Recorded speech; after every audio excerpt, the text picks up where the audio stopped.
All right, folks, we got huge news. SpaceX, Starlink, and T-Mobile. We know that we've been following all the elements of the story. And right now, all they can do together is text messaging, right? But it's cool, right? Satellite text messaging when you don't have a cellular signal from terrestrial services from T-Mobile. So let's say you're in an area and T-Mobile doesn't have the native network and you have no signal, you can't do anything. With this service, you can at least get texting. Yeah, you'll be connecting your iPhone or your Galaxy. You got one of those modern ones, you connect to those satellites to at least do the messaging piece, right?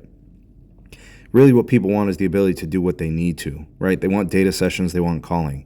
The restriction has been a technical one where interference issues are being caused by the T-Mobile connection with Starlink, creating interference with neighboring operators who also operate in adjacent frequency bands, right? So they're being noisy neighbors essentially. Anyways, the solution was that, T-Mobile, SpaceX, Starlink were going to get a waiver approved by the FCC so they could be able to turn up the power so that way that they could get a more reliable connection, a more stable connection, and one that's more meaningful. At the very least, video calls, regular calls and stuff like that. So they put in the waiver, and I'm sure that AT&T and Verizon are going to be pissed, and so are all the other operators that use Band 2 or Band 25. I forget which one it is, but yeah, the FCC granted it. So this means under this conditional grant that this waiver is being approved, and it permits aggregate out-of-band emissions in the U.S. at a full power flux density level up to minus 110.6 decibel watts per meter square megahertz. Now, I don't know all those technicals, but I know that with this additional power, this means that they'll be able to have a better connection. This means that folks will be able to do more than just texting if the connection is stabilized by getting that additional power. Now, the only thing is if this stuff is proven to cause interference, AT&T and Verizon are going to be pissed about that, and that's going to make a huge issue.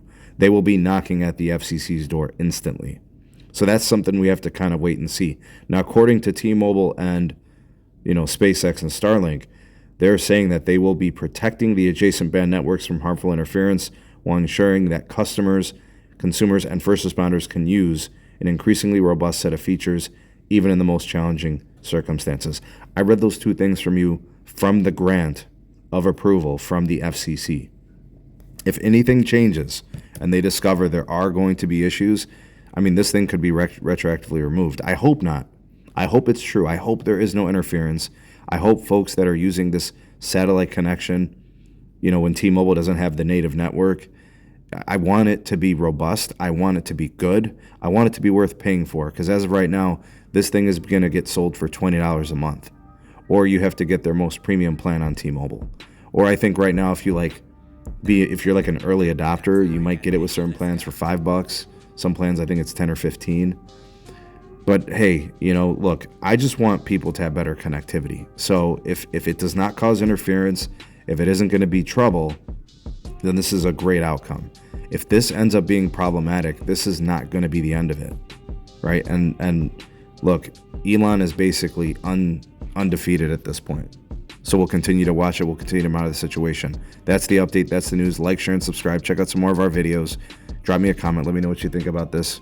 You're the voice of the people of the SP Nation. Let your voice be heard. We'll see you guys on the next one.